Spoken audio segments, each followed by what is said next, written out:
नमस्कार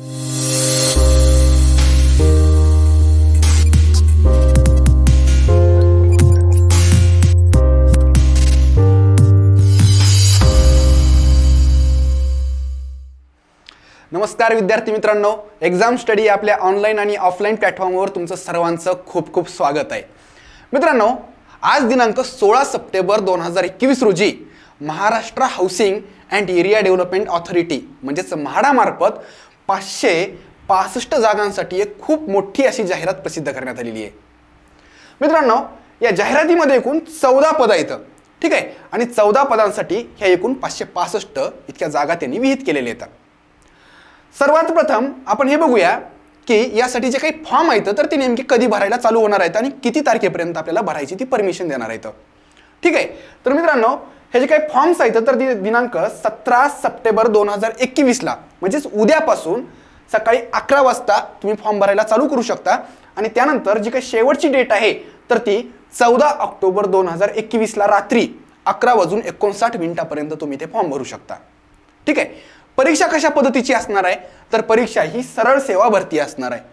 ठीक आहे, सरळ सेवा भरती म्हणजेच काय तर या ठिकाणी प्री मेन्स इंटरव्ह्यू असा काही पॅटर्न असणार नाहीये. एक साधी अशी एक परीक्षा होणार आहे. त्यासाठी एक सिलेबस म्हाडामार्फत लवकर डिक्लेअर करण्यात येईल आणि त्या सिलेबसनुसार ती परीक्षा झाल्यानंतर त्या रिझल्टच्या अनुषंगाने तुमचा तो त्या ठिकाणी तुमची ती भरती होणार आहे.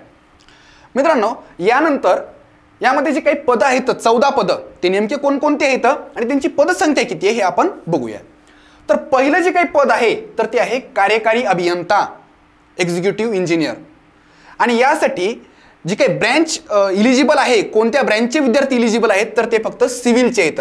ठीक आहे, या ठिकाणी जेवढे जे काही इंजिनियरचे पद आहेत, अभियंत्याचे पद आहेत तर त्यासाठी फक्त सिव्हिलचे कॅन्डिडेट्स इलिजिबल आहेत. म्हणजे एकंदर ज्यांची सिव्हिल इंजिनिअरिंग झालेली आहे तर त्या विद्यार्थ्यांसाठी ही एक खूप मोठी सुवर्ण संधी आहे. मित्रांनो, एक्झिक्युटिव्ह इंजिनियर म्हणजेच कार्यकारी अभियंता या पदाच्या एकूण 13 जागा आहेत. किती?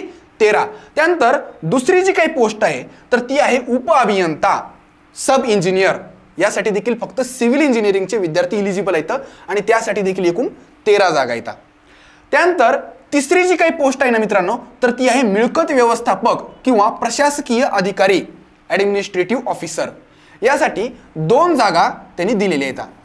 त्यानंतर चौथी जी पोस्ट आहे तर ती आहे सहाय्यक अभियंता म्हणजेच असिस्टंट इंजिनियर आणि त्यासाठी फक्त सिव्हिलचे विद्यार्थी इलिजिबल आहेत आणि त्यासाठी एकूण 30 जागा त्यांनी दिलेल्या आहेत. पाचवी पोस्ट आहे मित्रांनो सहाय्यक विधी सल्लागार. ठीक आहे, जे काही लॉचे विद्यार्थी आहेत तर त्यांनी या ठिकाणी फॉर्म भरू शकतील आणि त्यासाठी 2 जागा त्यांनी दिलेल्या आहेत. पुढची जी पोस्ट आहे तर ती आहे ज्युनियर इंजिनियरसाठी. ठीक आहे, जेईची पोस्ट आहे मित्रांनो, फक्त सिव्हिलचे विद्यार्थी फॉर्म भरू शकतील आणि यासाठी तब्बल 119 जागा आहेत. ठीक आहे, 119 जागा त्या ठिकाणी त्यांनी दिलेल्या आहेत. पुढची जी पोस्ट आहे 7वी पोस्ट आहे ती आहे कनिष्ठ वास्तुशास्त्रज्ञ सहाय्यक. यासाठी 6 जागा त्यांनी दिलेल्या आहेत. पुढची आहे स्थापत्य अभियांत्रिकी सहाय्यक. ठीक आहे, जो काही सिव्हिल इंजिनियर असणार आहे तर त्याचा असिस्टंट. तर मित्रांनो, यासाठी 44 जागा त्यांनी दिलेल्या आहेत. पुढची आहे असिस्टंटची पोस्ट. यासाठी 18 जागा येतात. वरिष्ठ लिपिक सिनियर क्लर्क तर सिनियर क्लर्कसाठी एकूण 73 जागा येतात. आणि सर्वात जास्त जागा ज्या पोस्टसाठी आहेत ना मित्रांनो ती पोस्ट आहे ज्युनियर क्लर्क टंकलेखक. तर एकूण 207 जागा या पदासाठी आहेत.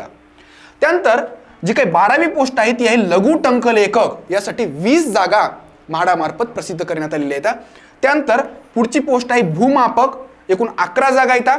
अनुरेखक ही जी काही शेवटची पोस्ट आहे अनुरेखक तर यासाठी एकूण 7 जागा येतात.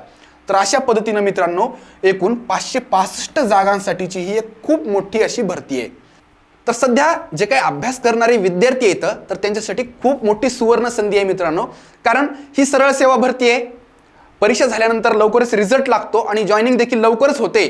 ठीक आहे, म्हणजे एकंदर pre plus mains plus interview असा एक खूप मोठा असा कालावधी ह्याच्यामध्ये काही लागत नाही आणि यामध्ये तुम्ही परीक्षा दिल्यानंतर लवकरच जॉईन होऊ शकता. फक्त गरज असते ती म्हणजे अभ्यासाची. तर मित्रांनो, या ठिकाणी आज जे काही वर्तमानपत्रांमध्ये जाहिरात म्हाडामार्फत प्रसिद्ध करण्यात आलेली आहे तर यामध्ये डिटेल्स काही त्यांनी जास्त दिलेले नाहीयेत.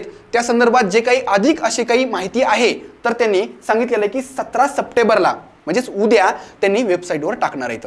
मग त्यामध्ये कोणकोणती माहिती त्यांच्याकडून अपेक्षित आहे तर जे काही शैक्षणिक किंवा अनुभवाची अर्हता आहे तर ती किती लागेल त्या संदर्भात त्यांनी सांगणार आहेत. वेतन श्रेणी कोणती असेल, त्यानंतर आरक्षणाविषयी त्यांनी माहिती सांगणार आहेत की बाबा कोणत्या कॅटेगरीसाठी किती जागा येतात. त्यानंतर वयोमर्यादा, प्रत्येक कॅटेगरीनुसार वयोमर्यादा ही वेगवेगळी असेल. शुल्क किती असेल, कोणत्या पोस्टसाठी किती शुल्क असेल, नियुक्तीचा सर्वसाधारण अटी आणि शर्ती त्यांनी सांगतील. आणि त्यानंतर ऑनलाईन पद्धतीने अर्ज किंवा परीक्षा शुल्क कशा पद्धतीनं सादर करायचे आणि कोणत्या वेबसाईटवर भरायचे, तर हे देखील त्यांनी त्या ठिकाणी उद्या सांगतील.